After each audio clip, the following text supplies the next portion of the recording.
Tom Clark's Main Event is a Boink Studios production. And now, on with the show. This is Daddy's show. Step off. Come on, won't you say it loud? Ayo, we gon' turn this out. Tom Clark's Main Event. Drop kick now and power. Hey, what's up, kids? Welcome back to the program. Tom Clark here on a Friday. I can't stop looking at the stuff. You can see behind me that we are doing the All In preview here today. And as always, Tom struggles with his lighting. It's a never-ending struggle to get stuff right. But never you fear. Never fear. It'll continue to be screwed up for a good long time. You got nothing to worry about. So you thought I was going to go a different way with that, didn't you? Listen, one day I'll get it right or I won't. But either way, we're going to keep doing the show. So get used to it. Thanks, kids, for tuning in today's show. We very much appreciate it. Again, happy Friday to you. Hope you've had a good week. Hope everything's going well on your end. Hope you're ready to talk about some All In. Look behind me. Man, come on now. The Union Jack in full effect, baby. We're going to do this thing here today. Hope you guys are ready to roll. We got two guests on standby. They're waiting to come on board right now. We're going to say a couple of hellos here, and then we are going to get started. Let's see. Eric Jackson in the house. How you doing, my friend? Good to see you. Toby, what's going on? Robbie, good to see you, my friend. JP calling me Casper. Dude, that is not cool. Just because I'm the whitest man in the room, Chris, don't be laughing at that. Just because I'm the whitest man in the room does not mean we got to name call. I'm the dead sexiest ghost you ever done saw. Believe that. Look at the stuff happening. It's okay. Again, if it didn't happen, I think I'd miss it. So, look, we got a lot to talk about here today. We got a big honking card coming up on Sunday in the country of England. And one of our co-hosts today, guess where he is?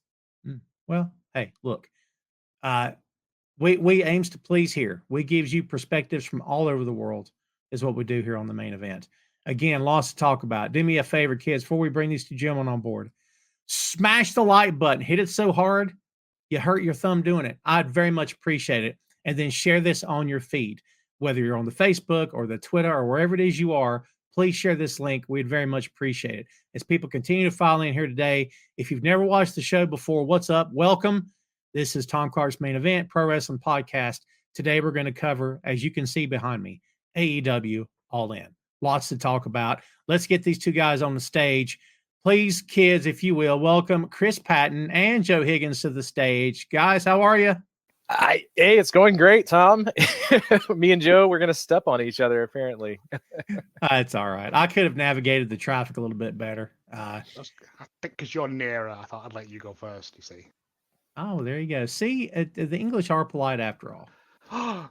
I'm kidding. It's the opposite. We're the ones that are the basket cases over here. So, yeah. Yeah, man. Both you guys, I appreciate you coming on board. I had reached out to Jay. He is going to be at All In, and I think Faye's there too, isn't she? I think. Yeah. Because I reached out to her. We're going to have Faye on next week for the review show, so we'll have some. Hey, I was there and I done seen stuff opinions, so that'll be good too. Joe, why didn't you go this year? By the way.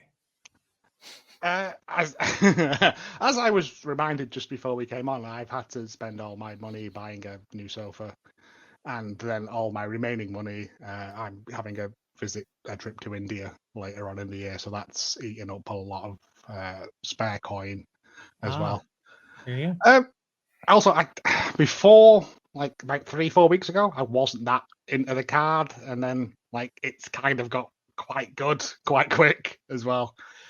And I'm kind of kicking myself a little bit now that I didn't go.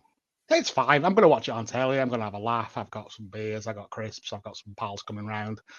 It's fine. I'll be.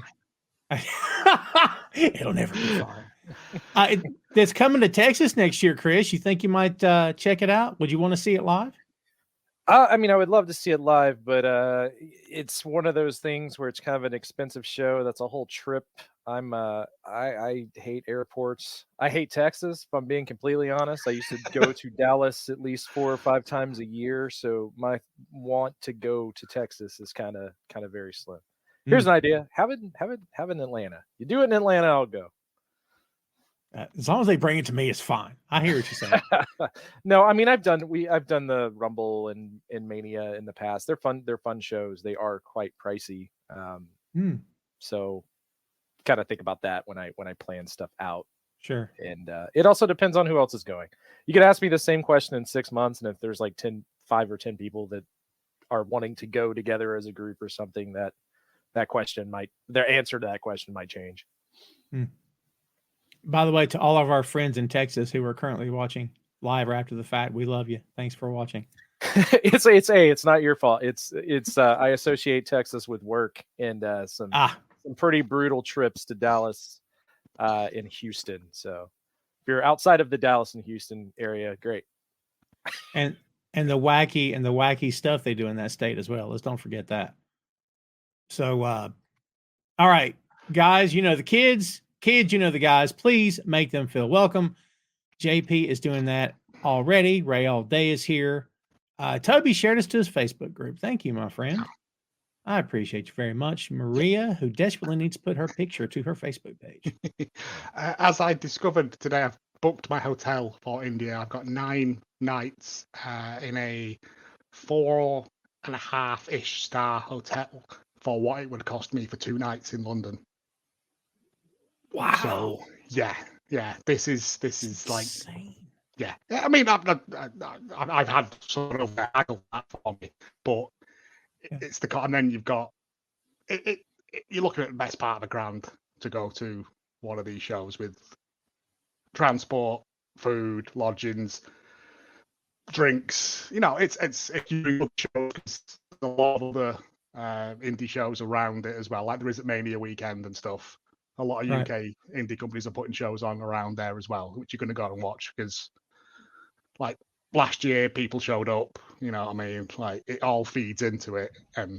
But it's a day do. But I did it last year. I don't need to do it again this year. We'll probably, depending on where it is next year, if we are getting Forbidden Door, which they've kind of said is happening. Although they still look very photoshopped, those pictures to me. Yeah, a little bit. It'll be interesting to see what it looks like in Dallas, for instance, because I think there is a little bit of mystique behind it being in London, and obviously you're feeding it to the UK crowd versus the American crowd. I'm curious on what the attendance will look like, especially if they're trying to do. I didn't look to see where the venue is. I'm assuming it's like Jerry's World, where the Cowboys play. Toby says best thing about Texas is the Cowboys. Boy, you could not be more wrong. Look, you and Ray, love you. I know you're huge, diehard fans. I, however, am not, and it's okay. Globe Life Field in Arlington. Yeah, I didn't think it was going to be a Cowboy Stadium or whatever they're calling it. Which has a capacity of 40,300. Toby says it's where the Rangers play. Well, there you go. That's for baseball, so you probably get a bit more in if you put in seats on the floor seats in and stuff. But yeah, Ray says I'm going to Grand Slam. You're all invited. Ray, if you're paying, I'm there. So. I've got a passport, Ray. Hey, I'm just saying. All right. Well, Jeffrey, Jeff says best thing about the Cowboys is the Cowgirls. Now I can get behind that. That's a statement I can get behind. I fully support that statement. Fernando, good to see you. All right, kids, let's go ahead and dive into this sucker right here.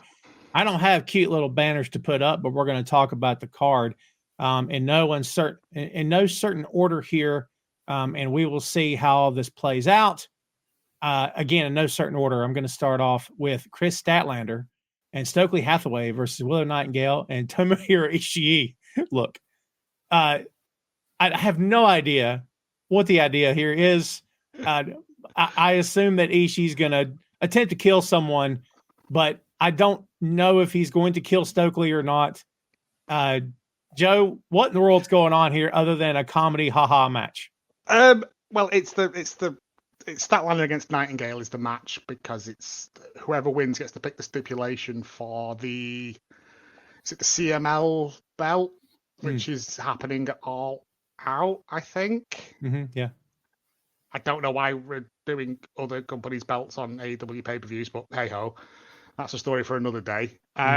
No, it's going to be Stokely's going to, because it's not intergender, is it? It's mixed tag. So if Stokely tags out, then Ishii has to leave as well, isn't it? So it's just going to be that. It's just going to be Stokely coming in and then having to duck out constantly.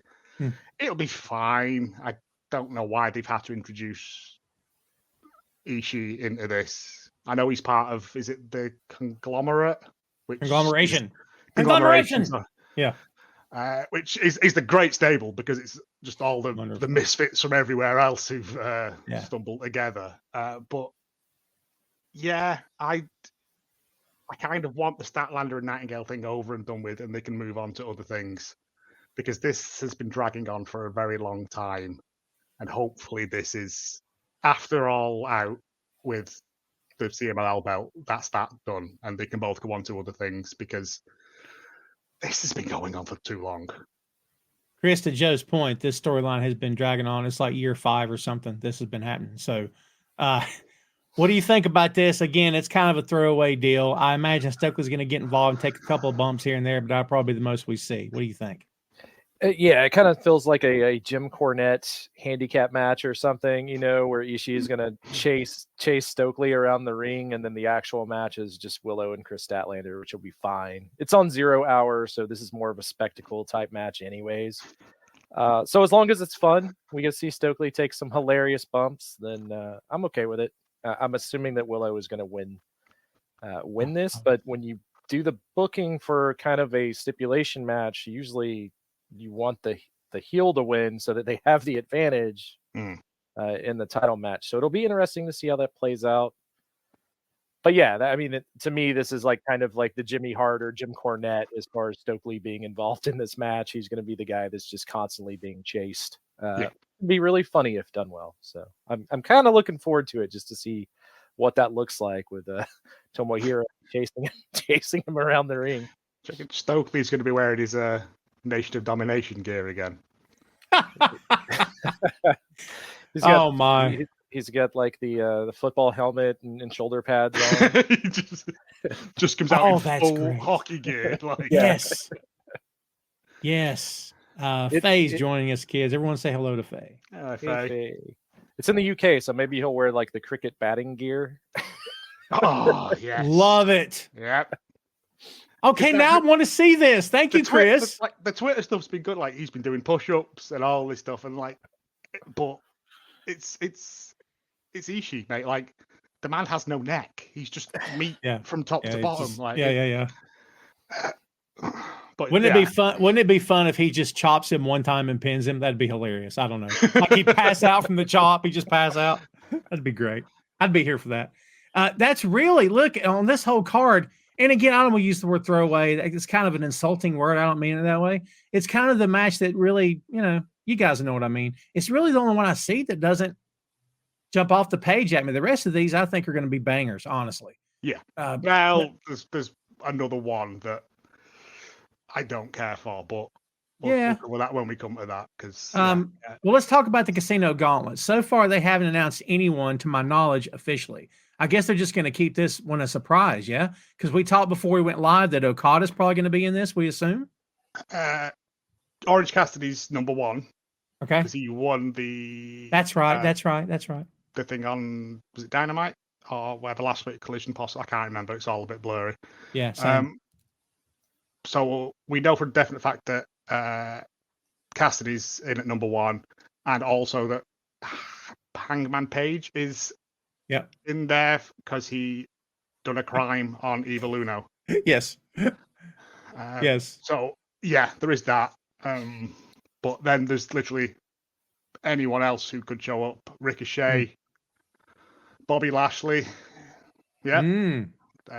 Toby's got the right idea. There's also like British talent who could come in just for the bit. Because I've got a feeling, because according to the rules that I read of this, the pin has to happen in the ring. Pin or submission has to happen in the ring. If this goes on for a long time, that's up to 21 people. So I think this is their equivalent. It's going to be the equivalent of like the Anarchy in the Arena. So I think it's just going to spill, and then there's just going to be like 4 core people left in the ring, and that's going to be where it happens. But I honestly don't know who's going to win it. Chris, I think this has potential to be really, really fun, especially depending on who's in it. Who would be your choice to win this if you have one? Who do you think? Hangman. I would think Hangman as well. That's who I'm thinking. Coming out of it. I know that Mark Briscoe's in it, so me being the huge Mark Briscoe match I am, if I'm just being a Mark Briscoe, do that. Love it. I have a list of confirmed entrants here off the Wikipedia. Well, good heavens. How did I miss that? Cassidy, Briscoe, Kyle O'Reilly, Adam Page, Evil Uno's still in there, and Roddy Strong. Oh, well, there you go. So far, but that's only 6, so that leaves 15 other people unaccounted for. Mm-hmm. Yeah, crazy enough, this year it seems like they're keeping a lot of hush-hush, but there's been a lot of rumors about MVP, Shelton Benjamin, Bobby Lashley, obviously Ricochet signing yesterday or the day before yesterday, whichever day it was. So potentially something like that happening. We'll see. I mean, they got tons of people on this roster. It shouldn't be that hard to find 21 guys. Yeah, not at all. Yeah. Didn't they trademark the Hurt group, not the Hurt Business, but something similar but different enough so they don't get sued. The new Hurt Business. Yes. Hurt Business 2.0. But yeah, so I think possibly, maybe not MVP, but I think Lashley would probably be a shout as well. That's a money stable, guys. That is a money stable. That is already built, already has history, already knows what to do with each other, already knows how to work their gimmick. Like, you just slide them into anything you want. I think it's going to be awesome. If Lashley's in this match, he should win the thing. You would think. So, I mean, you don't go out and make a big signing like Bobby Lashley and then put him in this match and then have him lose. That's a thing. That is a thing. My only rebuttal would be, as long as the guy who eliminates him, there's going to be something built with that person. But then again, Chris, to your point, like, you're going to sign him to not put him over right out the gate. It's not elimination. It's first pin or submission. It's not a rumble. It's no over the top rope. It's the first pin or submission. So it's whoever. You can get away with that. So he can be protected that way. Yeah, because if only one guy can win, then all these other guys won't win. So, like, he'll just be among the number that won't win, right? It hurts my head. One of those. It's a really confusing match structure, but from what I was told by someone that, like, this is going to be like AEW's thing, like. This was TNA's thing, and it didn't work there. Don't know that it's that was that King of the Hill or whatever it was called. Yeah, King of the Mountain. The winner of the Casino Gauntlet. Did they get a title shot? Yeah. I don't think it's soon as. I think it's at a later date. I don't think it's like a brass ring briefcase type affair. I think it's at a later show. Didn't someone carry around the poker chip last year? Or am I not remembering that correctly? I remember Scorpio Sky getting the big gold donut that time. Yes. And look what he did with that. The hemorrhoid pillow. Marie's got to go. Welcome to the show, Marie. Marie says they could hush the rumors and throw Starks in there. Yeah. Throw Starks in there. Throw Danny in there. Yeah, there's I think because if it just comes down to one person being pinned, then it kind of protects other people who aren't in there. I'm with you on the Bobby Lashley thing. If you're going to have him come in and just be a monster, which, yeah, but he might not even get to that. It could be over by the first 2. You know what I mean? The first 2 people that come out, Cassidy pins them, and that's that. It's not going to happen, but it could. That's the jeopardy of it. I would almost just not even debut him if I have to throw him in a match. Not going to get a win. Just especially with the way that they've treated other big guys in this company. Don't waste the surprise. Almost Ricochet for definite will be in there. Yeah, Toby mentioned Michael Oku. He's supposedly coming in. Michael Oku is going to be, holy Lord, wow. Maria says Okada is winning it, and we're going to get him more serious. I'm not ready for serious Okada. I enjoy this Okada. I enjoy honestly. Nichols Okada, yes. He's made one word. He's gotten over with one word, and that crowd cannot wait till he says it. They pop every time. And Okada can still go. I kind of feels like, okay, here's a side burner. We're going to keep him warm. And when the time's right, heat it up, burning the freaking house down. And that time will be when Omega's back. I think that's what they're waiting on. Yeah. His match against Claudio this week on Dynamite was tremendous. So good. Yeah. Like, so good. That drop kick, I submit he still has the best drop kick in the business. I'm sorry. yeah, one of the best drop kicks in the business. Yep. I'm sorry. You kind of have that weird scenario where he's still linked with the Young Bucks and Jack Perry. So getting any kind of serious level of Okada, you have to go through that first, right? We have to get rid of that. So I think that ties into what you're saying, Tom. We're waiting for Kenny Omega to come back in that whatever group he puts together, take down the Bucks. Now the Bucks are wrestling on limited dates the rest of this year, so you may see more Okada by himself, which I think is a good thing for Okada. Maria, with the point of AJ debut at the Royal Rumble, didn't win everything. It didn't win everything. Worked out from different company, Maria. I mean, I appreciate your comment, but let's don't forget the way that they set certain things up and never paid them off. I'm still not over the fact that Nakamura never won the title that year. Everything they did said Nakamura's winning, and then it's like, nah, we're just kidding. So I can't really compare the two. For me, anyway. The biggest difference with AJ Styles is he's not a monster. Bobby Lashley should be booked as a monster. So putting him in, if you're going to put him in, he's going to lose this match. He needs to basically murder everyone else that's not in this match, not winning the match. So him and Roosh and all the other meat men just get involved in a meat corner. A meat corner. Yeah, just start wailing on each other. Now I want to see Roosh versus Lashley because I think that'd make the rest of my year worthwhile. Oh my God, man, that'd be amazing. It would tear the hole in the space-time continuum. Can you imagine? God. If they put some big lads in there, it at least sets them up. The thing with Rumbles and stuff like that is that they're always used to further storylines, further down the line. And I don't know. I don't know with Lashley. I'd be happy to see him. But yeah, same. It's a weird one because I have a feeling that Hangman's going to win it, and I don't want that. Let's, kids, again, thanks for tuning in today. If you will, smash the like button if you've not done so. We'd very much appreciate it. Please and thank you. We'll see what happens with the gauntlet for sure. Let's talk about, and again, no certain order I'm going in here, but let's start with four-way London ladder match for the AEW World Trios Championship.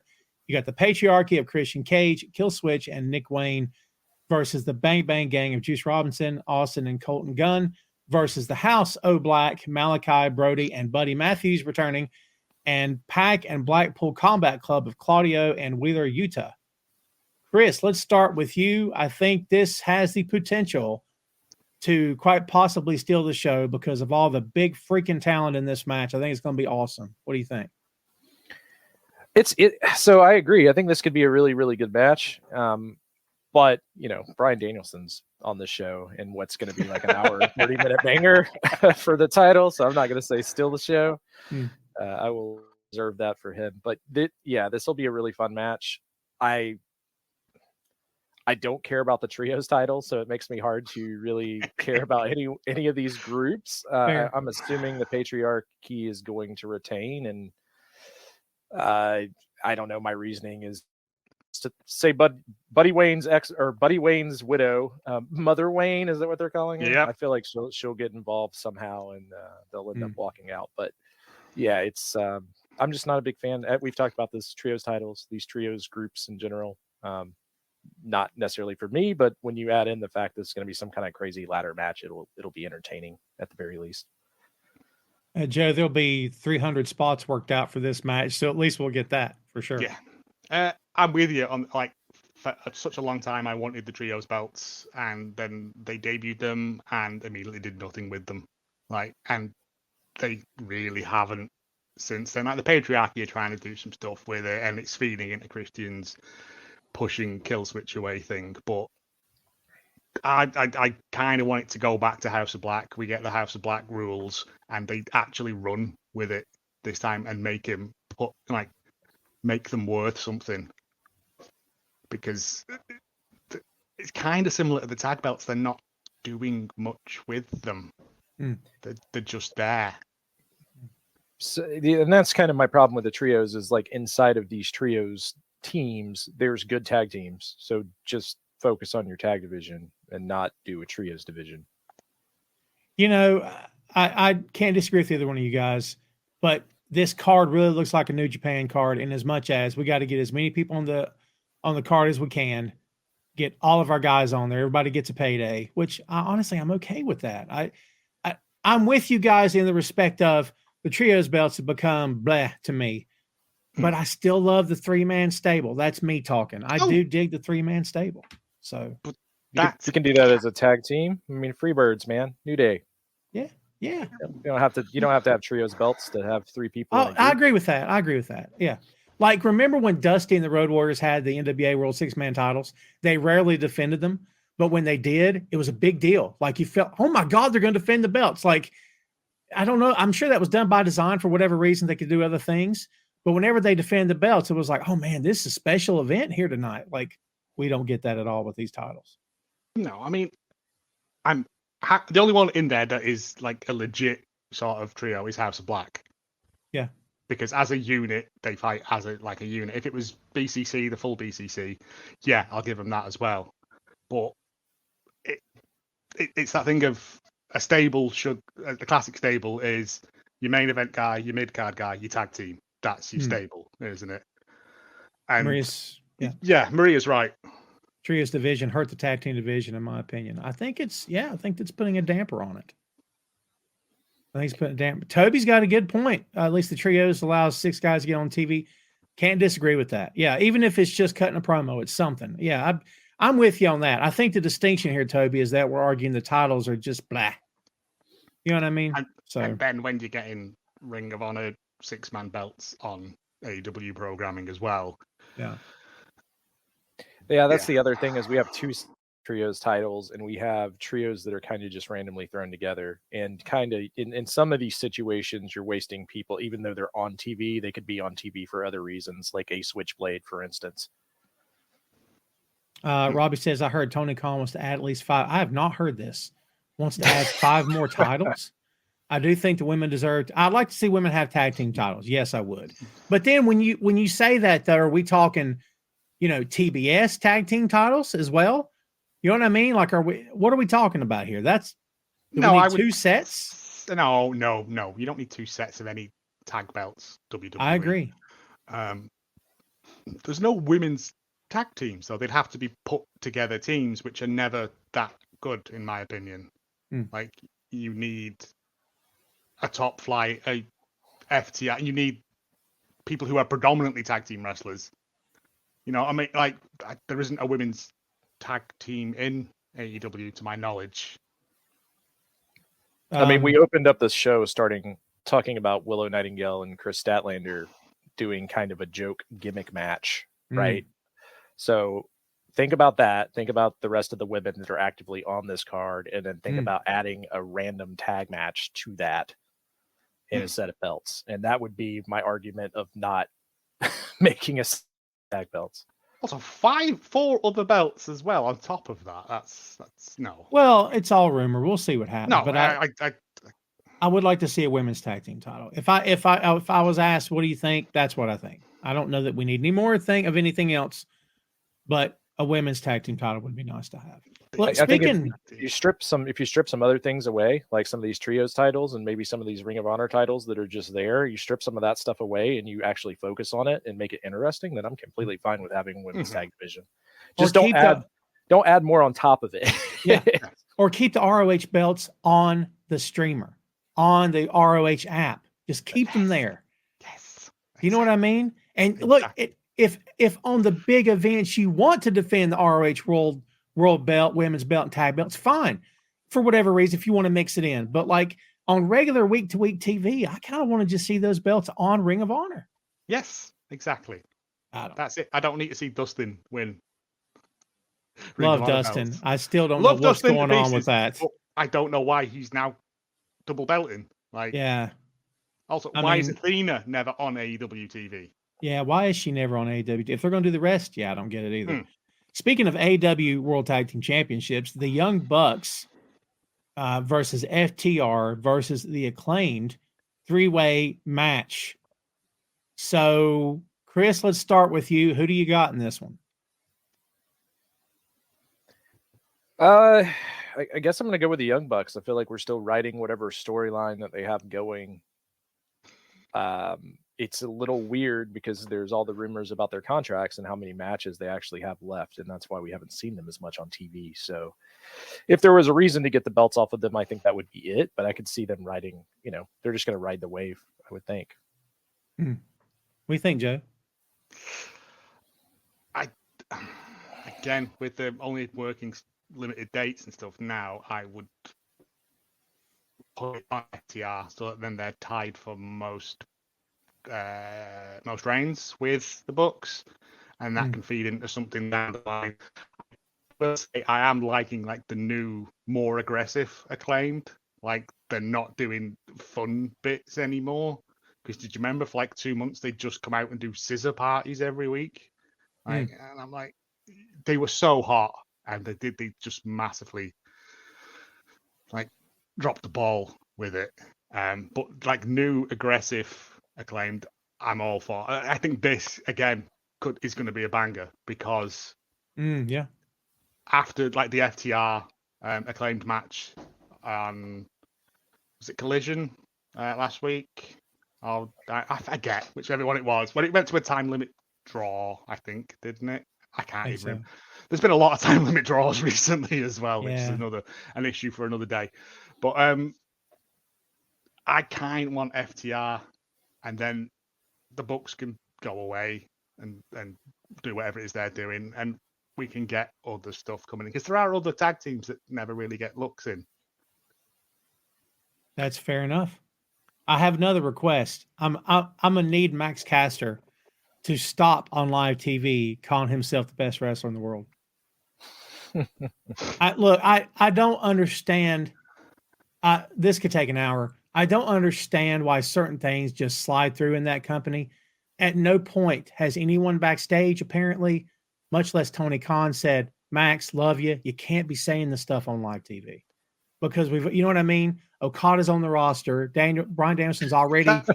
No, hold on. Bear with me. I don't mean people believe what you're saying. I just mean you kind of sound goofy. You kind of sound like, where's the basis for your statement? There's no basis. We don't know Max Caster as a singles performer. Maybe he's awesome, but I would almost be more comfortable with Dax calling himself that. You know what I mean? Than Max Caster. But for some reason, they just let him say it. And Bryan Danielson, at the end of the show, Dynamite, calls himself the best in the world. And I'm like, did you forget earlier when Max Caster said, so which one? Again, I'm not trying to, it's a weird hill to die on, but it's odd that they just let that slide by. It's Caster's thing of he believes he is the best. It's lame. That's a heel thing. But that's a heel. That's a heel move, though. That's a heel move, though. That's a heel thing to claim BS that's not true, and he believes it himself. That's not a babyface thing. Aren't they heels right now? Aren't they working heels in this match? It's this difficult company. to say. It's this company, right? I mean, that was when he started doing that. I was like, okay, he's obviously being a heel. He's not even the best wrestler in that tag team. No. So we could just go home now. That was awesome. Awesome. But yeah, it's because I think Bucks definitely heels. I think the Acclaimed are kind of tweening it, and FTR are somewhere in between as well. Like there's no one to root for. Like it's JP saying, did you see Billy Gunn's face when Max said that? And you know what? I'm okay with that because I believe they could use this down the road. And that's something else, guys. If this is being said deliberately and not just because he wants something to say on the mic, totally okay with that. If it were to lead somewhere down the road, because they have been known to do those things in that company, to kind of, drop breadcrumbs. I'm okay with that, honestly. Again, like with the showing of the backstage footage, everyone was like, well, why have they done this? And now, with hindsight, it was a tremendously good thing to do because it's put people in certain positions. No. I don't think they intended to do that, but they've made lemonade out of lemons with it. I questioned that decision making at the time and still remain vigilant on that. Maybe said, remain vigilant. I like that. Toby says, have them turn on Billy and go full heel. I don't think I want Bowens to be heel. I think Bowens is a very, very likable guy. Caster is not. And I think, I'm not saying split them, but I think you could use that for a storyline. I don't want Bowens to be heel, but that's me. Of course, in that company, who knows what's going on Billy good on a pole match. Yep. Yes. And you want to Bowens on the pole match. Let's see what happens. Chris, we all three are the firm belief and understanding and knowledge that you, more than anyone else here on the stage or watching today or after the fact, cannot wait. I'm setting you up for something dumb, right? You cannot wait for Chris, by God, Jericho, to face Hook. Come on, Chris, give it to me. You can't wait. Tell me about it. So, yeah, sure. Let's do it. See? Wait, I mean, I don't know. I don't know what to even say. Hook has to win this match, right? And we just need to be done with this. Yes, please. Okay.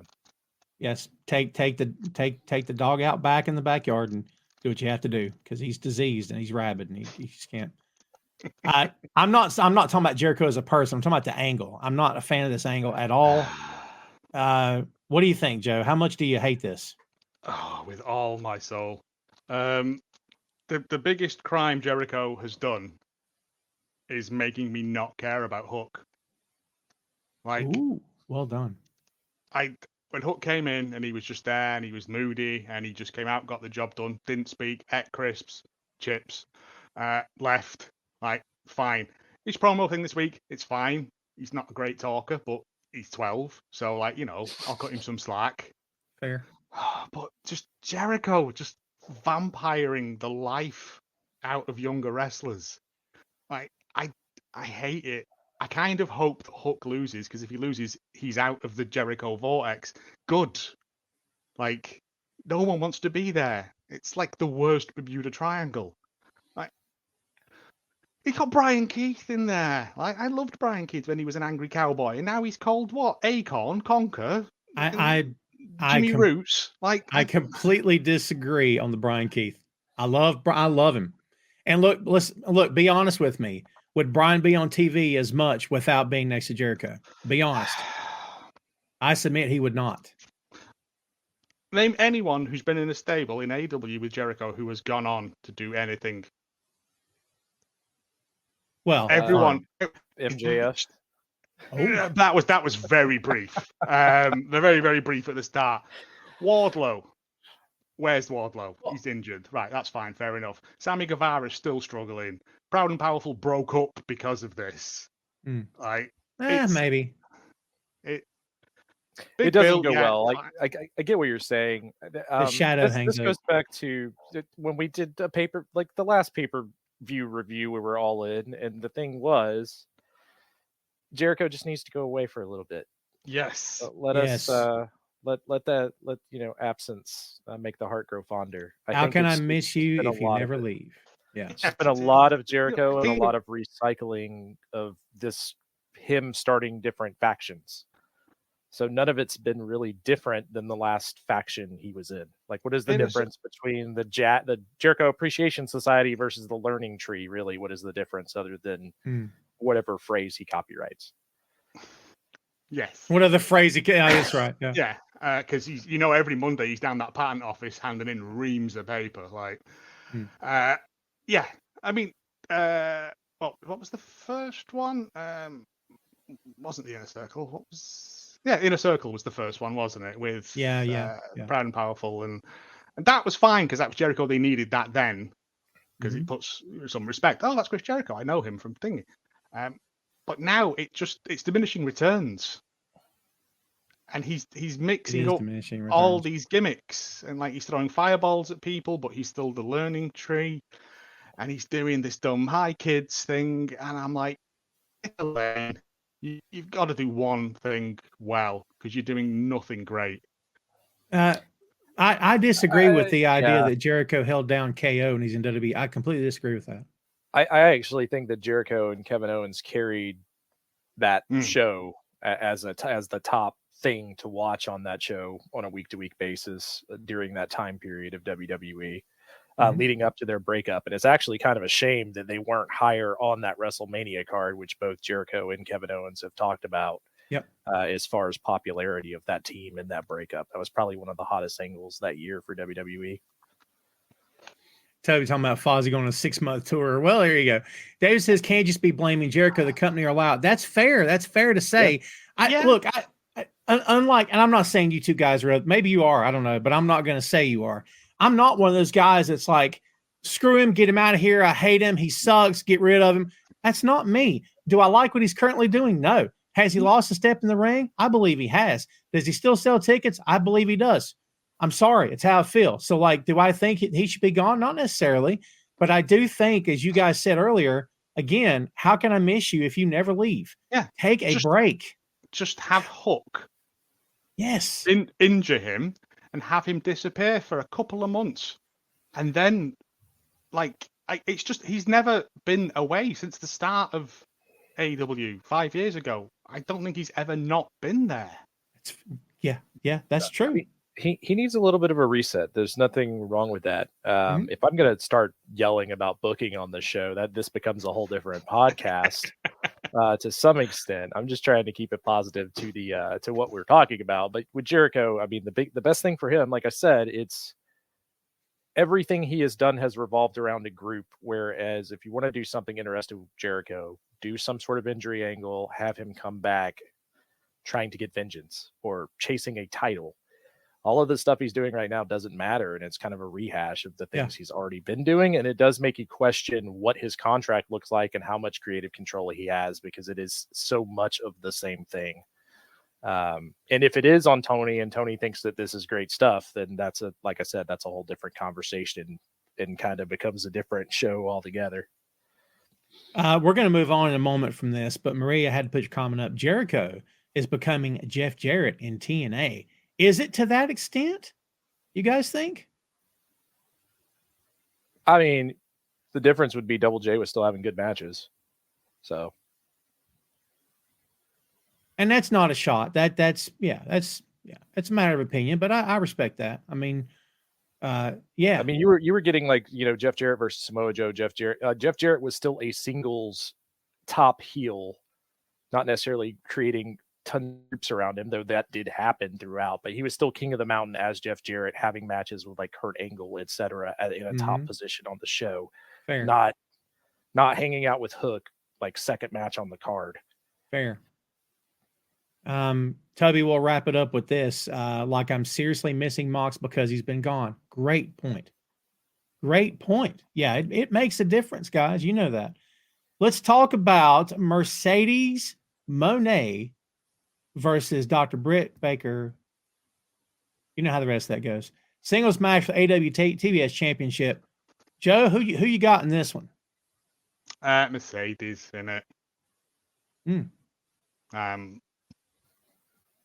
My actual hopes and dreams and wish, my number one wish for this is that Jamie Hayter returns and turns on Britt, because apparently like that ship has sailed in real life anyway, from what I was reading somewhere, and Mercedes is flanked by Stu Bankman at all times, and then my fan fiction comes true. You're glitching a bit on me, Joe.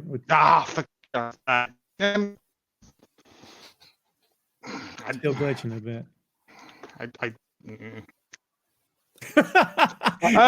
Chris, did you get any of that? Because I didn't get any. I mean, he's essentially what I got out of it is kind of what we talked about on the last show I was on with Joe, is like where is like now I blanked on her name. Now I'm glitching. My mind is glitching. But Jamie Hayter, we're looking forward to Jamie Hayter coming back. So if she came back in some instance here to feud with Britt Baker. That might be entertaining. I'm assuming that's where you were going before the glitch. Yes. Okay. Am I working now? You are. Yeah. Danny Right, says yeah. not looking. Danny says not looking for. Why are you not looking forward to this match? What is it about this match you don't want to see? I'm curious. Up until Dynamite this week, I was like, it hasn't really grabbed me. Mm. I think they started it too far out, and they've done nothing but take little sort of pot shots at each other, and little aftermatch, beatdowns and stuff, and it just started too soon and hadn't really got that heat in it until they did that contract signing this week with the, it was a pretty good contract signing. And I was like, oh, okay, I'm into this now because it kind of makes sense. Like the line, what was it? You've always been one of four, I'm one of one. Good And line. I was like, it's a good line. Toby suggesting that Hayter comes out for the save but turns on Britt. I do not believe Britt wants to work with Hayter. Yes, that's what I read. And then we can just get Mercedes with two giant women with her as bodyguards. Go ahead. The other part of the reason this match doesn't have heat is because of one of these people getting suspended for 2 weeks. So at some point, it kind of is like Mercedes Moné has to win this because, like, what is your faith in putting the title on someone who's, by all accounts, at least media accounts, is having all these individual feuds with both males and females on the roster? There, Joe, you know what I'm going to have to slow dance around suggesting, because you and I and Jay talked about this off mic last week. Mm-hmm. But I know stuff pertaining to certain people, and I'm not going to say it out loud. But Chris, you're more right than you know, and it's amazing some of the stuff that goes on, and you're like, I cannot believe we are all adults. Why are we acting like children? It is effing nuts to me. Of course, this is a pro wrestling business, and you expect that to a certain degree, but we'll see. I expect this like 10, 15 years ago as a wrestling business, because look at the other side of the street. Look at your competition. Everyone's happy-go-lucky over there right now. So it's business as usual. There needs to be some level of right now. There needs to be some level of professionalism. Yes, that's what it comes saying? down to. I mean, there's always going to be ego because it's an ego-driven business, but you're all there for the same ends. You know what I mean? You're all there to put on a show. Like it wouldn't happen. Well, I say that it wouldn't happen in the theater. Like you wouldn't get, Judi Dench backstage calling Alan Rickman and knobhead. Like it's just everyone does it with people you work with, don't you? Like to other people, you go, Steve, prick, but you don't then expect them to go and grass you up to Steve. It's just it seems a bit who can be the number one, like Tony's number one grass child. Well, I mean, with MJF was dumb because like his missus was in the room. And to your point, there's a difference between busting on each other for having a laugh and then making it personal and being so utterly focused on what's good for you and nobody else. You're right about you have to have a certain level of ego, but you are not an island. Ask Hulk Hogan, he'll tell you. You did not get to where you are by working nobody in the ring, by working in the Invisible Man. None of that happened. A whole bunch of people put you where you are, and you wouldn't have gotten there without them laying down for you. So that's something else to remember. I remember reading. Go on. It's so weird that they're even still going through with this title match to begin with. Honestly, with all of the stuff surrounding everything going on, I thought they would find a way to get out of that match. So we will see. I'm assuming Mercedes Moné wins this one pretty handedly. Yeah, we shall see. My hope is because it's in Britain as well, and I believe Hayter is well enough to come out anyway. Because the pop alone, again, another reason why I'm going to be sad if I'm not there, if my giant lady comes out. Fernando says Britt is behaving like CM Punk did backstage in AEW. Fernando, you have no idea. Yeah, it's apparently like that times 10 from everything I've heard. It's bad. And also she's not CM Punk. There's a It's a big difference there. Big But I remember difference. reading a while back, like she's like, I don't want to win titles anymore. I want to help put people over. Like that. I remember reading an interview with her where she said that, and now I think like that may not be the case. I want to cure world hunger after the show. I'm not going to drink beer instead. Okay. You get what I'm saying? That's like a thing you say when you're on you're on a media podcast. You're going to try to do that to pump up the fans of like, oh, look, this person's nice. We should care about her because she wants to put other people over. That doesn't necessarily mean that you have ulterior. Oh no. It could all just be a work. Some of it maybe. 99% of it is not. No. Speaking of women on this card, by the way, before we move on, I'll add my last bit here. Camille has looked less like a monster than anybody I've ever seen put in that spot before. She was so completely believable next to Nick Aldis in the NWA, and in this company with all these creative people backstage, I do not see her as a physical imposing threat whatsoever. I mean, every time they get the best of her. How many times now? I don't know what this makes. But that little spot, I didn't hate the contract signing. Camille should have dumped her on her head. Not really, but I don't know that this is working out. But the week previous, Camille had beaten down Britt, hadn't she? Like, so it's. I guess, but if you remember outside of the ring that she was face to face with, was it Sheeta? And she started.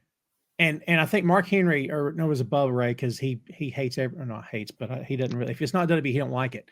But he said that Camille was backing up, and I'm like, I watched it back. I'm like, yeah, she's backing up because they're putting Sheeta in position, right, for Mercedes to come off the ring apron. What are we talking about? They were backing up to get what? Like, I don't know. Just Also, the Brick House is a terrible name. Really? I like Brick House. For a lady. You don't know the Commodore song Brick House? Come on now. Yeah, but in Britain, Brick House is normally preceded by the word shit, like an outside Language. toilet. I know. Language. Like poo. Like a poo Right. brick house, like an outside toilet. It's not. That's what I always think of when they say it now. I'm just like, it's used here too for that, but not for toilet. It's because that's where it comes from, right? Because it's usually they're built like a brick. Yeah. Meaning they're tough, they're strong, they're hard-bodied. I don't. Yes. She's not really done anything. I don't think she's had a proper match yet. We'll see. Like we're getting. This goes back to the same thing with Bobby Lashley. They just haven't done a good job of booking monsters in general. It almost becomes the thing of, does Tony Khan feel the way about monsters as Vince McMahon did against little guys in wrestling? Hey, look, brings them in, and then what do I do? That company had a horrible track record of booking big men as well. Let's don't forget that. Yeah, they booked big men horribly for the past 10, 15 years in that company. Did it all the time. I mean, and look, what was the end result of the big man? You had him dancing. That's what you did with them. Yeah, they also you made them a comedy act, and they started dancing. They also hit on a few big ones. Yeah, your Batistas, your Lesners, your Lashleys, your Batista because of Triple H, your Kane, Taker because of Vince. I mean, you could attribute one to everybody, but like, Brodus Clay didn't turn out to be such a great guy in real life. But like, what are we going to do? Oh, let's make him dance. What? And I agree. I was more making a joke of how I am still baffled that there's not been one big guy really get over in AEW or become champion. They do it short term, Chris, but they don't do it long term. Like Wardlow was over as hell, and then MJF didn't show up for that match that was supposed to happen, and then they just had him powerbomb jobbers for like 2 months. And I'm like, I get it. He's strong. That's his thing. I don't need to see him keep killing people. Funny enough, the best they've done with it was Jade Cargill when she walked.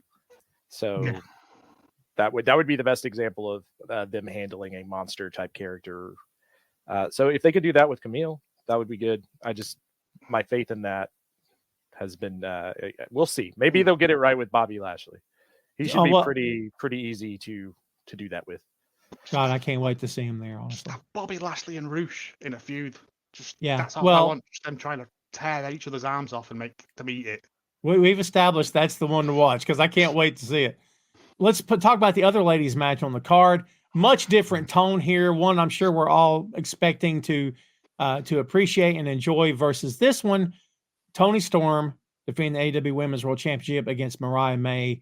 Joe, is there a planet on which Mariah May does not win this title? If there is, I don't want to live on it. It's going to be the big pop. This is going to be the UK pop. Because I don't know about Ospreay MJF. I'm still on the fence about that. But yeah, this is definitely Mariah May winning. I've loved this. I've loved the build of this because it's been. We all knew it was coming, like because it is essentially all about Eve. Which if you haven't watched, do go and watch. It's like an hour. It's black and white, but you can just sellotape some quality street rappers to the screen. But yeah, it's I like the fact that I think Tony's literally going to just lie down and let her take it. Like she's going to know she's beaten. Like it's I don't know. It's one of those things. It's been such a good build to it, and like the thing last week with like Mariah's promo and like now it's your time to burn, and then like Tony's one. I go and see the clown Paglioni. I F Paglioni. Like I love Tony's character work with this. She came in. I think I watched her in NXT and then she left and then she came into this and was in that Outcast thing and that was garbage. But she's made something here and she's made this fascinating and brilliant story of love and loss, and it's the first, I would say, genuinely really good women's story that AEW have had that has made me like invested in it. Like it started off as a joke and it's gradually got these beats in it of like this week when Mariah came out and like kissed her and put her head to her chest. It's just a really good bit. But yeah, Mariah's winning for definite. Chris, what do you think?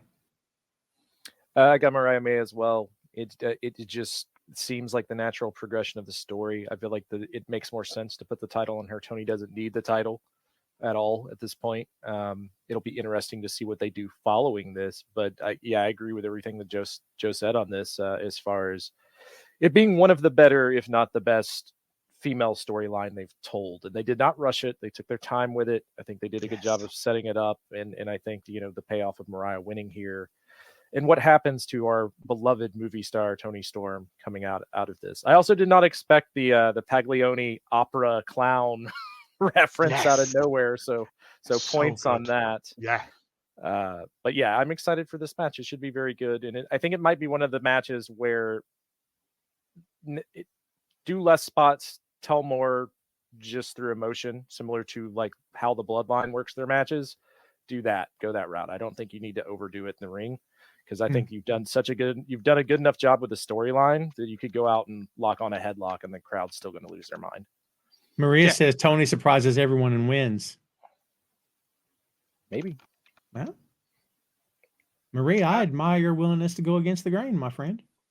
There's also Mina Shirakawa as well, who could make an appearance. Because she was on Dynamite, I think this week, saying, I thought they loved each other. I go away and come back, and now this has happened. So I think it might come out, and whoever she picks will be the winner, or whoever she chooses to help. Which I don't want, because I want it to be clean. And again, like you said, it doesn't have to be a spot fest. It doesn't have to. It just has to be a great in-ring storytelling wrestling match. I genuinely think we might get like the "I love you" spot and then the super kick sort of. We might get that sort of thing, and it'll be 100% believable. Yeah, I love you. I'm sorry. Yes, yeah. Because it has that depth to it, and it's rubbish, like, because it's wrestling. But I genuinely I'm more excited for this than I am the Mercedes Moné and Britt Baker one. Same. Because there's stakes. Yeah. And I like Mercedes. I didn't mean to make that match sound like it wasn't important. Mercedes, I don't know if she gets enough credit for how good she is outside of the other company. Like, you watch that stuff she did in Japan, and just because it's Japanese workers doesn't mean anything. But, like, dude, she can more than carry a match against anybody. Like, I think she should get her flowers at this point, honestly. She's had a couple of good matches in AEW, but yeah. That match in ring might be better than this one, but for different reasons. Like I said, I think this one you probably go the route of just telling a good story in ring, and that should get graded on a different scale. But Mercedes and Britt, they're going to have a great match. Like, in ring, they'll probably have a great match together. They're both incredible workers. The thing that kind of hurts that match is the cloud hanging over it, and the fact that most fans of AEW do follow that stuff and kind of know what's going into that match. So that might be a turnoff for a lot of people. Fair. So you mentioned, let's go ahead and do this one. You mentioned, Joe, MJF versus Ospreay. This one has taken some interesting turns as well. We've documented here on the main event. I'm sure a lot of other people have talked about him as well. They changed the belt. MJF changed his music because he's doing the MJF stuff, and it's fine because it's Lex Luthor kind of stuff, the smarmy villain or whatever. I love it, actually. But, Chris, what do you think about this match? Do you think that we're going to keep this going after this? Do you think Ospreay gets the belt back? What do you believe is going to happen here? I kind of feel like Ospreay is getting the belt back because where the heavyweight title picture is going to be in flux if Danielson wins tonight, which I'm also, or wins this weekend, which I also think might be happening. So kind of curious on how they build that out. He might be moving on to be the top heel for Bryan Danielson. So that's kind of where I'm going with it. Is it's more of an ends to the means, unless they're going to do like title versus title or something weird. But I don't know. That would be my guess. That and MJF doesn't really need the belt to do what he's currently doing. Joe, thoughts? I don't know how much legs this MJF character, Chuck Norris, let's eat a flag kind of thing has going for it. Because it's great, and it's kind of like a parody of the Hogan. I mean, if he comes out to, let's say, Fortunate Son, like the ones that American presidents always come out, like candidates come out to, not realizing that it isn't like what you think that song is, or Born in the USA, that sort of thing. Yes. But I was 100% sure that MJF was retaining until this week, when Ospreay got beat down and bloodied, and I'm like, if he wins it back, I'm not. Ospreay doesn't need it. Ospreay is playing the long game with it, whereas I don't want MJF in the title picture at the moment because there's enough going on there. I have a theory that when we get to the Danielson Swerve thing, but it's going to be great. I think what's going to cost him is not using the Tiger Driver, because they've done a pretty good job of building that up as like a super secret special move that you shouldn't do. And Danielson is still selling the effects of it, which is great. And I think I think, what if he hits it, Chris? What if he hits it and that's how he wins the belt?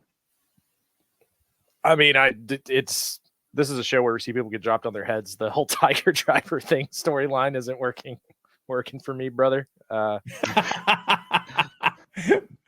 yeah, I mean, maybe he'll hit it. I don't think that he necessarily he's Will Ospreay. He's beat people with lots of other moves than the Tiger Driver. So that the whole storyline itself is kind of like whatever. That's not even his primary finisher. No, but I think they did a good job of being this is Burning Hammer levels of dangerous. I'm like, it's not. But That would be more Danielson- interesting if he doesn't do that. He hits a burning hammer If he instead. hits a proper legit burning hammer, yeah, I would. Yeah, that would be great. No, it's a weird one.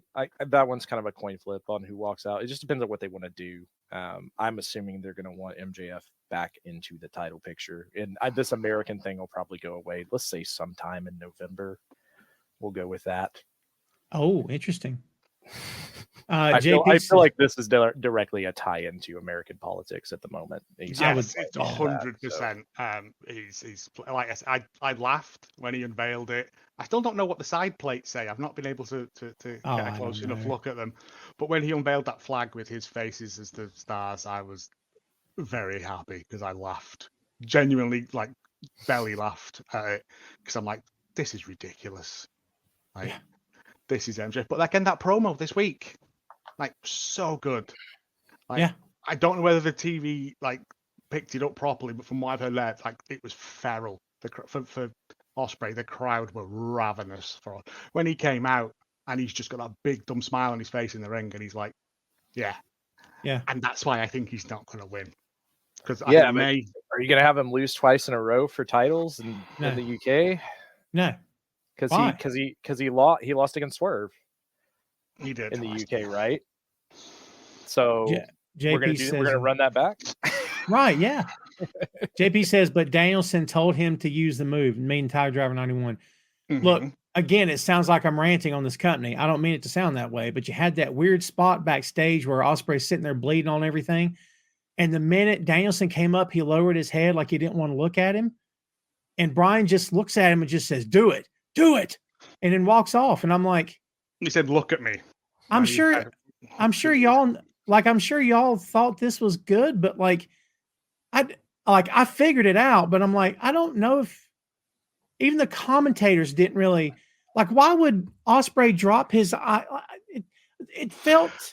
It's almost like, guys, I'm sorry. It almost feels like, well, we know the joke. You know the joke? Let's do that joke. Let's do this bit. We know the bit. Great. But what if we don't know the bit? I don't know. Yeah, well, that's this company in a nutshell to some extent, because it is the wink, nod. Yes. We know all of our wrestling fans are super smart. So it's that to some extent. You've met me. But in the previous week's promos and stuff, they've asked him about the Tiger Driver. He's like, I don't want to talk about it. It's something that I don't want to have to do. Sure. And he injured Danielson with it. And if Danielson's come over there, I'd be a bit sort of sheepish around him because I'm like, I'm sorry, I nearly broke your neck, you know. And maybe that means more if Danielson's not in the main event for the title on the same show. Yeah, it is a weird choice. I'll give you that. You did more right there to better illustrate what we saw than they did with what they did. And I'm not saying hold my hand and spell it out for me on the screen. I'm not an idiot. But again, that could have been done. What you just said could have been done so much better. But instead, again, I don't call myself an idiot either. Like, I'm sitting there going, all right, I think I got it. All right, let's go with that. But the way you articulated it was perfect. I think that's why it works better for me, because I am an idiot. And I tend not to overthink things. And with wrestling, if I overthink things, that's when things spiral out of control. So you take it as face value. The reason that he doesn't want to make eye contact with Danielson is because he hurt him with a move that he doesn't want to do anymore. He did, but you're in a world where you're supposed to hurt your opponent and beat them in the match. But not to the point of crippling. You're not? Yeah, that's it exactly. It's a weird dynamic in pro wrestling where it's, you're going to tell Mike Tyson he's not supposed to hit someone as hard as he can in like the 90s. You know what I mean? Like that's boxing. That's a legitimate sport. This is sports entertainment. Right. So like, considering this isn't a legitimate sport, when you blur that line, why do I care? Yeah. I mean, wait until we get back to rankings in like 4 months. Like, then we'll talk about that when they start caring about that again. No, it's. What was the thing your man said? He said it's not for us to convince you it's not fake. It's to make you make you forget that it's not real. Yeah, you're not doing that if you're telling me that Danielson is so hurt that Ospreay's never going to use that move again, and then he's in the heavyweight title match against Swerve on the same show. And we've got people in the chat saying it was clear to them. And JP says last week's promo showed Ospreay hurting down to the move. Fine, I get it. Fine. If everyone got it but me, fine. But again, one promo from 7 days ago, or one highlight from 7 days ago, after a week's worth of wrestling, after a week's worth of people living their lives, I cannot be the only guy that bumped into the way that played out backstage. I guess I could be. I don't know. If Danielson's walking backstage around with a neck brace on and is not in the heavyweight title on this match, and then comes up and says that, it has way more emotional gravity, and I think it comes across better. Yes. But like I said, he's in the heavyweight title match. He obviously was not hurt that bad. Right. Well, afterwards he did the seizure bits and stuff, didn't he? But it's the seizure bits. You know what I mean? The bit that we all hate, which is weird to do in a company where people have legitimately suffered that and been out for a year and a half. But that's a whole different conversation. Sugar Shane suggesting that perhaps Ricochet will cost Ospreay the match. I don't know. Because I mean, again, well, I'm not going to get in the heel and face thing again. We'll be here for another 2 hours because it's this company and they do weird heel and face stuff. Let's talk about Jack Perry versus Darby Allin, coffin match for AEW TNT Championship. Chris, I do not believe that Jack Perry's dropping this belt, especially because he just kind of redone it and made it black and whatnot. Now it's all goth, which is, I love black. It's my color.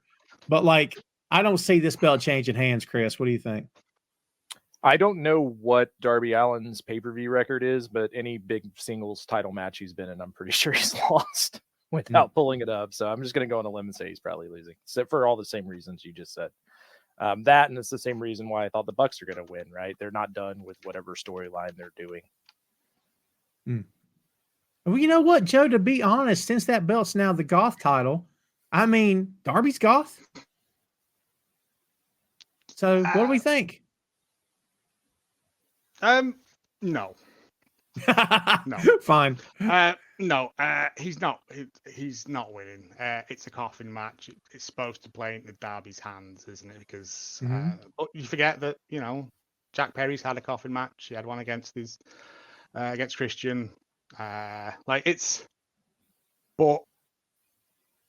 Jack needs that belt.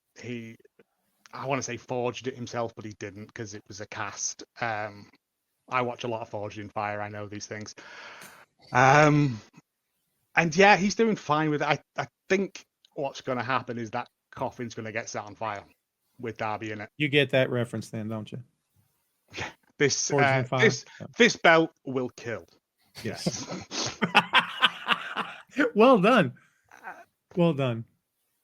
Fernando says Tony's grooming Darby for World. I heard that headline. I read that headline too.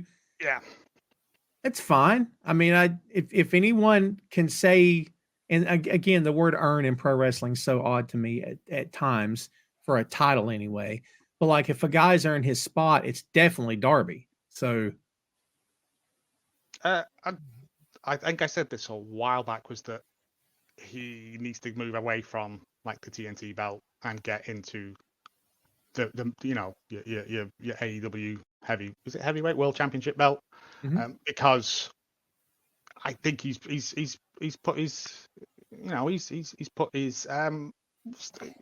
he's paid his dues for it. I was trying to find his win-loss records for pay-per-views. Loss.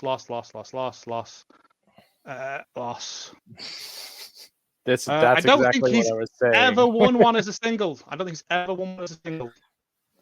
He loses every big pay-per-view match as a singles competitor. I didn't have the numbers up in front of me, but I'm from memory. That's my niece's favorite. So going over and watching pay-per-views with them to watch their favorite lose in the one match they probably care about every pay-per-view, with the exception of the Sting tag matches, is always fun. That's the Bray Wyatt effect from the other company. Remember how many years he never won at the pay-per-view? Ever. He'd win on TV, but he'd never win pay-per-view matches. But if you go the route of setting him on fire, then you can do the Sting angle if you're really going to have him make a title run. You figure out whoever the big bad is for him to come back to to try to take over the company. You could do something interesting like that. I have no problem with Darby being in the title picture. I think he's shown that he can make anything kind of believable within his style. And I think if you give him the right opponent, that will work out just fine.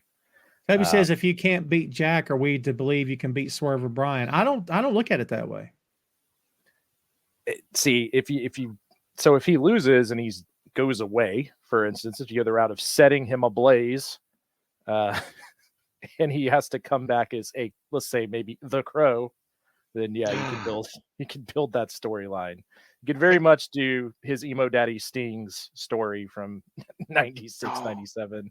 What's going to happen is next week on Dynamite, they're going to bring out Darby's ashes, and Sting's going to cry a single tear into the urn, and then That's some good wrestling right there. CGI.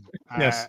Then Paul Bearer. Oh yes, it's going to happen, and then Darby will reform with new Sting ghost powers.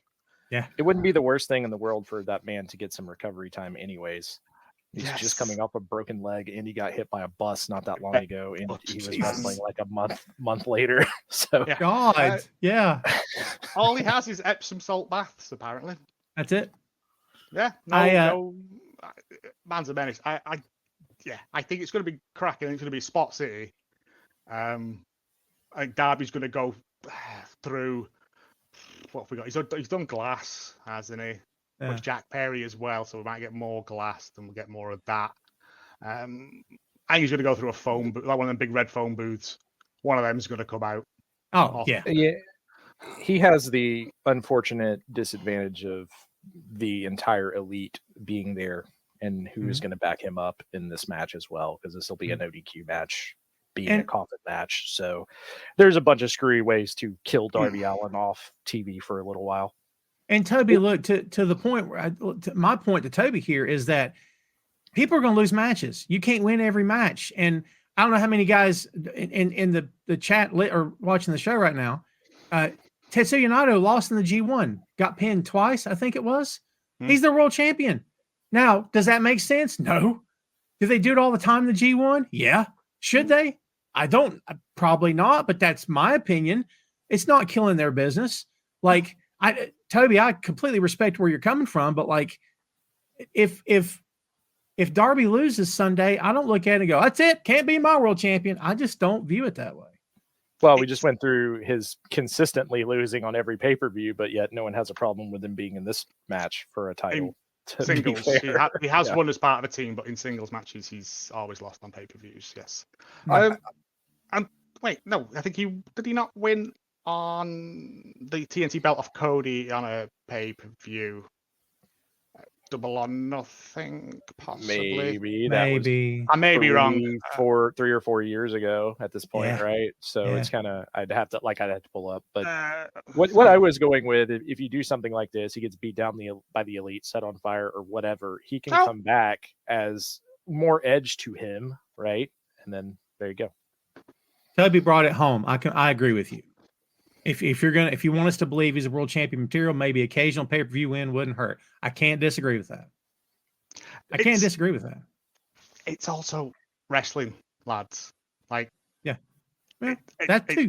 It's not boxing or windsurfing or something. It's story driven. It's not purely athletic prowess. If someone loses, it's probably for the reason of a story. Yeah, unfortunately, the story with the elite, I don't care much. I don't care much for it now either. But Sugar Shane says a main event match: Darby versus Orange for the AEW title. Really, are we ready for that match? I am. Yes. Give it to me. Just to boil people's urine. Yeah. Yeah, I feel like the hate for Orange Cassidy should be out the window after that title run he had last year. Completely agree. Yes. Both of them. Yes. Yeah, it's time to stop that. Let's all move on with our lives. My goodness. He's just very good. One match left, kids. Swerve Strickland defending the AEW World Championship against Bryan Danielson in his career. Joe, who's going over? I don't know. I flipped a coin this week when we did our predictions on Damn It Vacant. And the coin said Danielson. And I can't overrule the coin. I honestly don't know. Up until 3 weeks ago, I Hmm. would have said Swerve. Just because I think A, he's put the work in, B, all the people that were like he's a transitional champion, it's only until someone else comes along and all this stuff.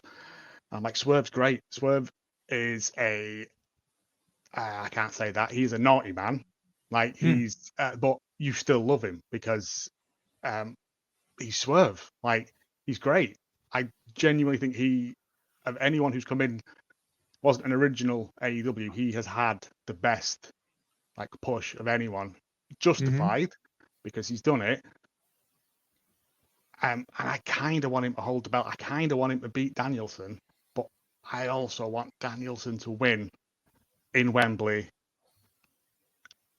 because the man deserves it. Like, it's such there's a couple like this, like the Tony Storm one, the MJF one. For the first time in a long time, I don't know which way they're going to go. Like, I know what my heart wants, but in terms of booking, I don't know. I genuinely think Danielson, because give him his moment in the sun. I don't think Danielson wants it. I think like Tony Khan's put a gun to his head and be like, "You're winning something, son, before you go." But his contract's up. He's working on a handshake deal now. Like, if he wins, where do they go from there? Yeah, I mean, so we kind of talked about this in the last time we were on with Danielson potentially having this moment to win the belt at All In. And I kind of alluded to the fact if he wins this, it would be so that he can have that title match at Wrestle Kingdom. And I do feel like that's probably where they're going to go, because that was one of his bucket list things. This is the last year of Bryan Danielson. So my assumption is he's going to win this and get that bucket list match at Wrestle Kingdom. So that's my prediction. It should be a good match. I wouldn't be surprised if Swerve cost them, or not if Swerve, if Hangman cost them. I see your son back there. Yeah, right, lad. Yeah, he came in. He came in. Yeah. I had to open the door. The door stays locked here, so I had to let him in. So I just missed some great sparkling conversation, I'm sure. I don't know that I have a pick. I can make a case for either guy winning. I don't want Swerve to lose, but I don't necessarily want Danielson to lose. I have no idea what I want here. I think like Chris said then, I think Danielson wins and then Swerve takes it back at Wrestle Kingdom or Wrestle Dream or whatever. Some wrestle and a noun adjective. Yeah, we'd kind of talked about this on the previous UK show that they had of what you would do with Danielson in his last run and whether he would win the title, and that was kind of what I said then. Is Danielson, I would assume, is going to win it and defend it at Wrestle Kingdom because he wanted one big Wrestle Kingdom match before he calls it a day. So you could do the old flip flop here with that. And it would also be interesting to see Swerve have a few New Japan matches, honestly. So, oh yes. And I think you have an out. If Hangman wins earlier in the night, he could get involved in this match. So there's ways. I would try to keep this as clean as possible. He could beat down both people, for instance. But yeah, I wouldn't be surprised if you see something like that, simply because they're trying to build Hangman back up. And I do think he is probably the odds-on favorite to win that casino, whatever they're calling that match. The Casino Gauntlet. Casino Gauntlet. But again, if Danielson wins, he's got, 2 months before Wrestle Kingdom Dream? It's January, right? January? No. Oh, no, there's Wrestle Dream, the AEW. Wrestle Dream is first, I'm thinking. Yeah, sorry, I'm getting confused between the two. So Danielson could then just literally put on dream matches like he has been doing, but he's got the belt now as well, and he can just be like anyone, open it up to anyone. It's an idea. I can't tell you how much I love the fact that I can't call this one. I love when I can't call it. You know what I mean? Such a rare thing in wrestling nowadays. Yes, it is. I don't want Hangman interfering in this. I want it to just be them two knocking lumps out of each other for an hour. I kind of wanted Hangman to cost Swerve the title at when he went against Ospreay. So I could see him getting involved here. They never paid off the fact that Hangman said you will never be champion, and then he became champion. So that storyline is still floating out there, and you could see a little bit of leapfrog there, especially if Hangman wins at this Casino Gauntlet.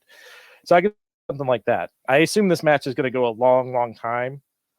And like I said, it could be to the point where I don't know how deep they want to get into the woods, but you could have Swerve beat down both of these guys. He kind of has a history with both of them. So, yeah, I'm interested to see how Hangman plays in. If he plays in at all, I would be shocked if Hangman didn't have some sort of face-to-face with Swerve on Sunday. Even if it was just a passing thing, I just would be shocked if they didn't bump into each other, because or at least a promos cut or something. Like, I don't know, but in a weird kayfabe world of pro wrestling, and again, this opens up a whole can of worms too, right? But like, if you know that you already have two guys that desperately want to kill each other and Hangman is unhinged, why wouldn't you take that into account and be prepared? They won't be. He'll be allowed to run down to wherever he wants to run down to, because it's silly pro wrestling. So that's fine. Again, yes, it probably will happen. I just don't want Hangman in there. I just want Swerve and Anderson to just have an absolutely tremendous wrestling match. If it is Danielson's swan song, then let him go out clean. You know what I mean? Yeah. Like, if this is legitimately his swan song, if we're saying this is going to be his last match, then he's going to go out on his back. He's going to lose. That's fair. I just assume that Danielson would just do that. Right. That's fair. But I like I said, I'm gearing towards the fact that he wants to do Wrestle. He has openly said he wanted to do Wrestle Kingdom. Yeah, he wants to do the last. So. I think when I talk about the singularity of all wrestling companies working together, if WWE and AEW ever did, all the matches would end in DQs or draws, apart from Danielson, who would lose to whoever, just because. This is a weird comparison to make, and I'm not the world's biggest Tommy Dreamer fan for a few different reasons, but I do remember him saying, remember that old ECW doc when he's like, I told Paul I didn't want the ECW world title. He's like, you should never put that belt on me, because that's not me. I should consistently be chasing it and lose every time, because the fans love me because I lose every time, and they support me every time. And we always sell tickets because every time I challenge, they think tonight might be the night and I don't win it. So maybe the point here is that maybe backstage he said to Tony, I should not win this belt. I should go out with that hanging there just for the sake of hanging there, because not everything can be Jordan hitting the 3-pointer in Utah to end his career the first time, right? Or second time. So my argument, if I was Tony, I would be like, yeah, but you got the WrestleMania moment. We need you to have your All In moment. So they used to put in video packages. Wow, that's excellent point, Chris. Holy God. I like having y'all on the show. It makes me look. I mean, we did get that video package this week, which you could look as a retirement package. That's fair. Or as a highlight reel, depending on which way you looked at it. The fact that he was wearing kind of the same shirt as his retirement speech, like, I'm on the coin. I'm on the fact that Danielson wins. He wins clean.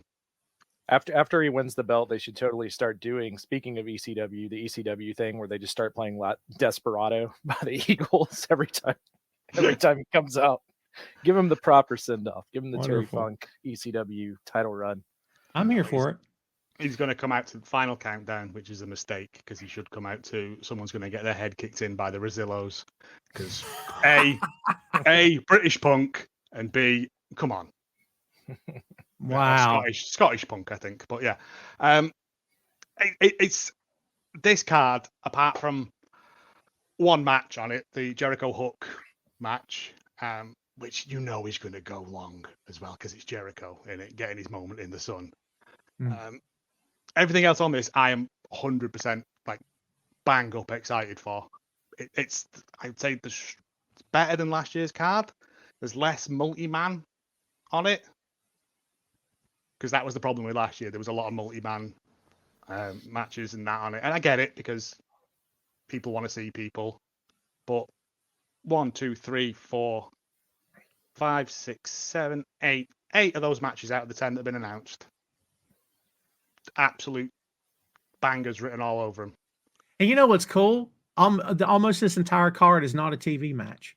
Almost this entire card is not a TV match because people complain all the time about you could have just done this on the TV. But I don't know if I believe that here. I think most of this card, with the exception of maybe of 2, but I think the other 8 are not TV matches. These are pay-per-view style matches. Yeah, the only one I feel that's a TV match is the Willow match, and it's on 0 hour, which is what that match should be really anyways, if you're trying not to give anything away for free. Everything's for a belt as well. AEW Night of Champions. Battle of the belts, but some belts actually change hands, you mean? Exactly. On that note, we're opening the floor. We're opening the floor, kids. We're only going to make this go about 5 minutes or so, and then we're going to get out of here and start our weekend. So if anybody out there has got anything, and Ray's already hit me. Look at that. Before I could even hit the freaking button. All right, guys, get ready for this one. Here we go. De La Soul or Digital Underground. I'll say De La. I'm getting a little tired of this being too hard for me. I'll say De La Soul on this. And part 2, Snoop Dogg or Lil Jon. I am not voting against Lil Jon after the events of 2 nights ago. I refuse to. I love Snoop. Lil Jon's my man. I'm just saying. Snoop at the Olympics was a delight. Well, God bless it. Don't do that to me. And because you're right. And if Adam Cole invited you to the grand opening of the Adam Cole sneaker store and offered you a free pair of sneakers of your choosing, and you can give a second pair to a friend, can I have later one to go to dinner to get Impossible Burgers, French fries, and lemonade, plus a slice of alpaca joint as well? This is for all 3 of you. The answer is yes. Go ahead, Joe. What's an Impossible Burger? It's like Beyond Burger. I still don't know what that means. Phony baloney. It is a vegan burger. It's a plant-based burger.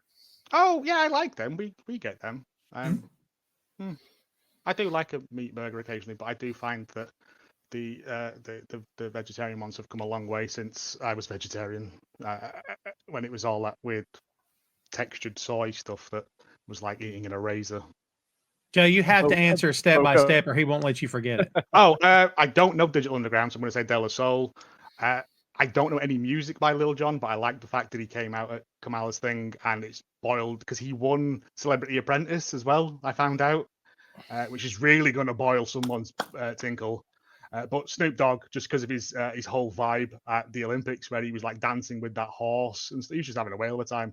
Like everyone's like, do you remember when he used to be gangster? And I'm like, he's Snoop Dogg, he's a dad. Like he's just doing dad stuff now. Leave him be.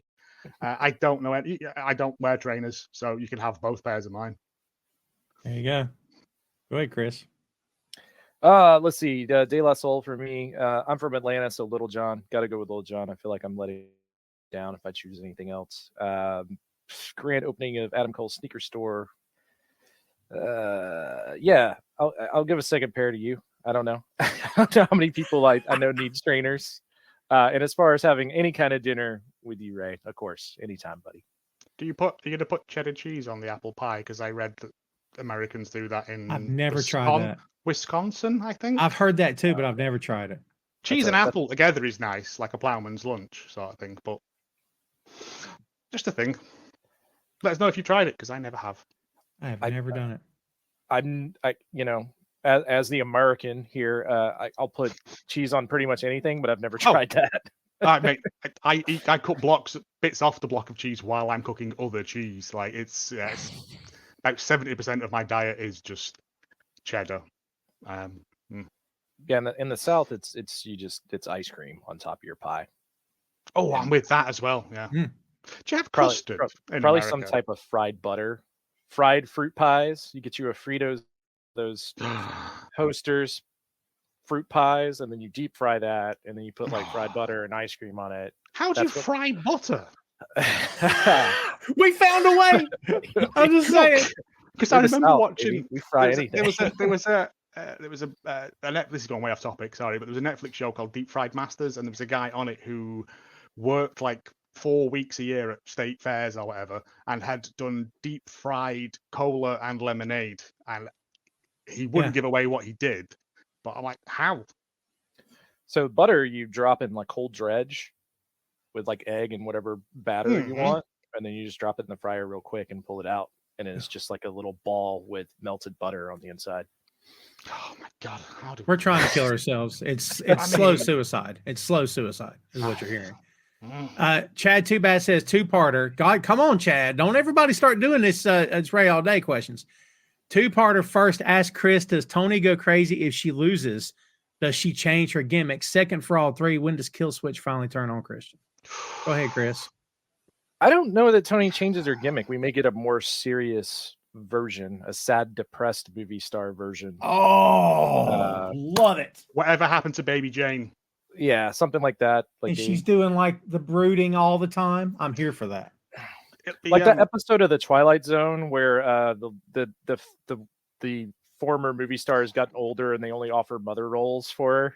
So she just lives in her office watching her own films over and over and over again.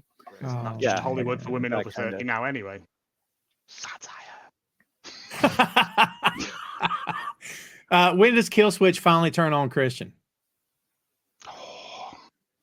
I don't know if I'd even believe it at this point. It's going to happen because he deliberately took the belt off him and gave it to Mother Wayne, didn't he? Yeah. Like the disrespect he's shown Kill Switch.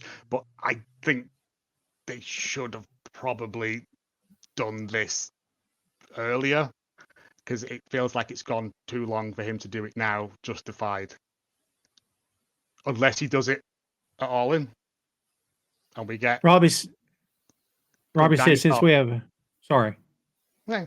Robbie says, since we have a British guest here, I have a question for all. Well, let's don't make it all three of us. Let's just let Joe answer it.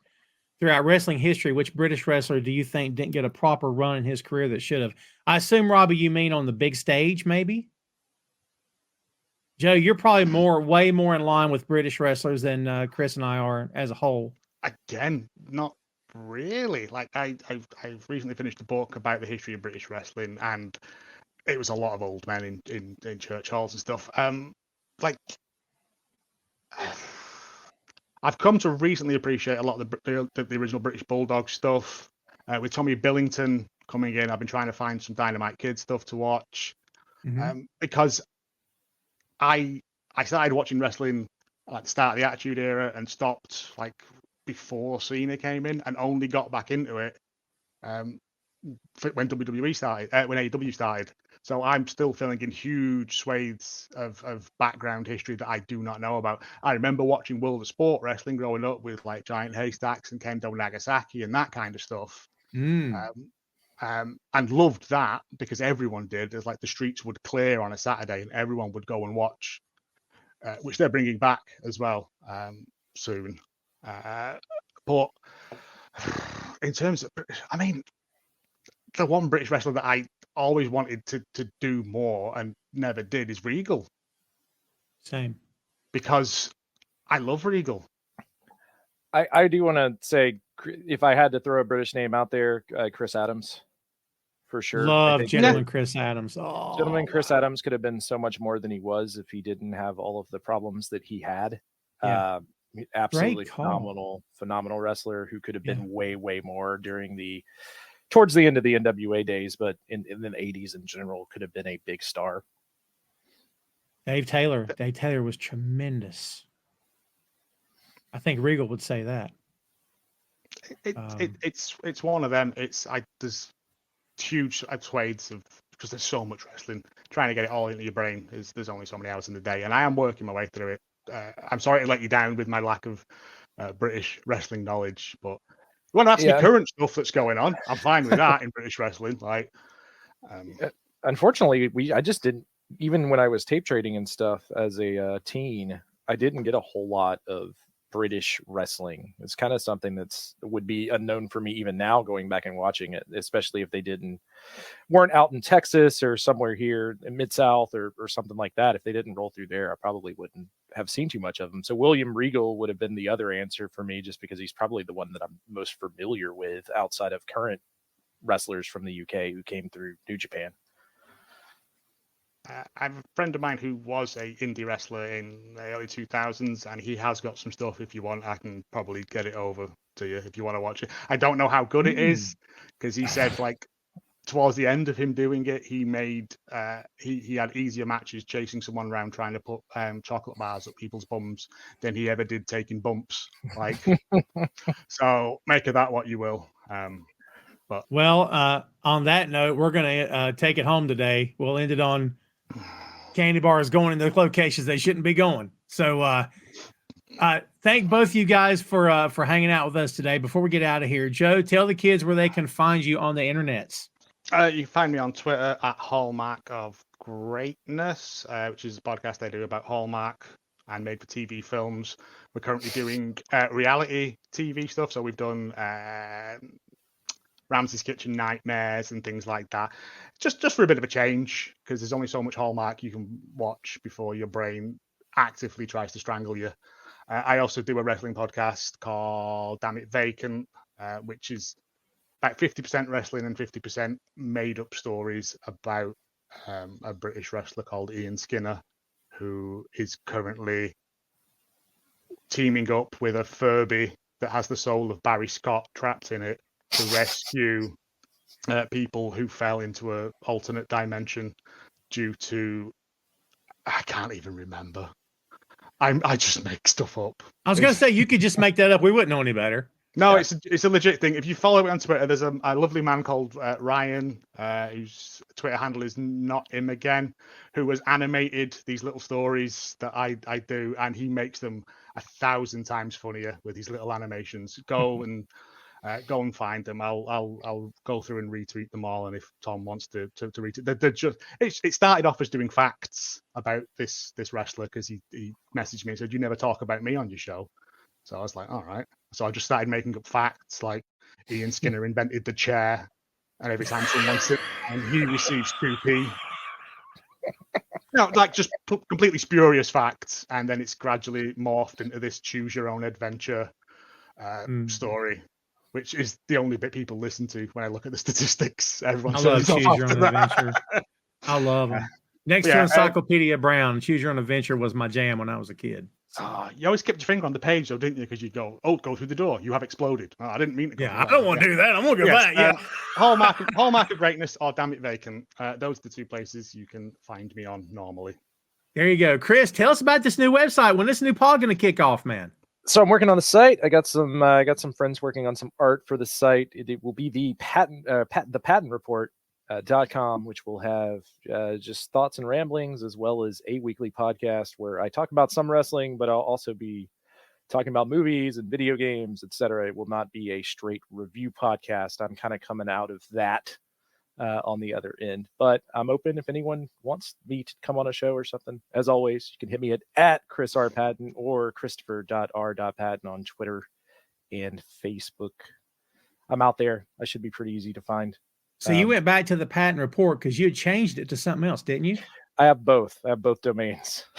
Yeah, I think Patton Report sounds freaking awesome. I have two. I bought up both domains because at first I wasn't 100% sure that one was available. So there's some, like I said, I'm still early goings. That's I'll probably fair. put out I'll probably have a free podcast up. This site will be free as well. It'll get posted everywhere, similar to anything else. But I'll probably put out a teaser show first before launching the site. So be on the lookout for that. It's coming. I just want to point out that Chris was invited onto Hallmark of Greatness to review the Hulk Hogan masterpiece Young Hercules in 3D. And it just never transpired due to technical difficulties. And thank God you missed it, because it is a stinky. Yes, for sure. I want to do something with you guys. I got to make sure that I get up and work early. So yeah, it's difficult with the time difference. 3 in the afternoon or whatever. Yeah. And Maria, we'll answer your question since we're talking about Hogan for some odd reason at the end of my show. Does Hogan need to just disappear to save his legacy? I think his legacy's screwed up now. I'm sorry. That's how I feel. I don't care what anybody thinks. Man, he's a racist hot dog. Get rid of him. Yes. He can just go away for all I care. We here at Tom Clark's Main Event fully endorse the idea of Hulk Hogan not being on TV anymore ever again. I was always a little stinger myself, so I didn't Hogan was always a villain in my eyes anyway. Yes. See the photo op thing of the guy with the racist tattoo he had, and another guy came in and had a photo op with him with a Trump shirt on with "Not My President," and you can look just there's a look on Hogan's face of he's paid his money, he got his photo, but you can tell he hates it. Good. Good. All right, guys, I appreciate you both coming on very much, and hang out just a minute. We'll be we're going to take it home here. Thanks, guys. I appreciate you. I took myself off. Let's try that again. They also cancelled Hogan's film. Oh, stop. We're done with that. We're done with Hogan talk. No more. See, there was a gremlin in the machine, which is because we mentioned his name. If we say it 3 times, he'll show up. But we don't want that to happen. So we'll keep it at 2. I'm going to sit still where the screen doesn't digitize. Then people wonder if I'm actually still live or not. It's like Max Headroom. Who gets that reference? I'm just saying. All right, kids, thanks much for hanging out. That's it for us here today on Tom Clark's Main Event. Do me a favor, check out boinkstudios.com, BOINK, boinkstudios.com. You will find links to Tom Clark's 610 podcast and Two Nations Under Ted, a Ted Lasso podcast, returning tomorrow. The season 3 preview, kids. Can you believe it? It only took us a month of Sundays to get here, but tomorrow it returns. So keep an eye on the social media here on the Facebook. If you follow me, you've already gotten the videos. You've already seen the hype going around. 10 a.m. Eastern time in the morning coincides with the Premier League, as we tried to do when we kicked the show off last year as well. So be on the lookout for that. BOINK, boinkstudios.com. Please and thank you. Go check us out. Do me a favor, kids. Have a great weekend. Enjoy All In.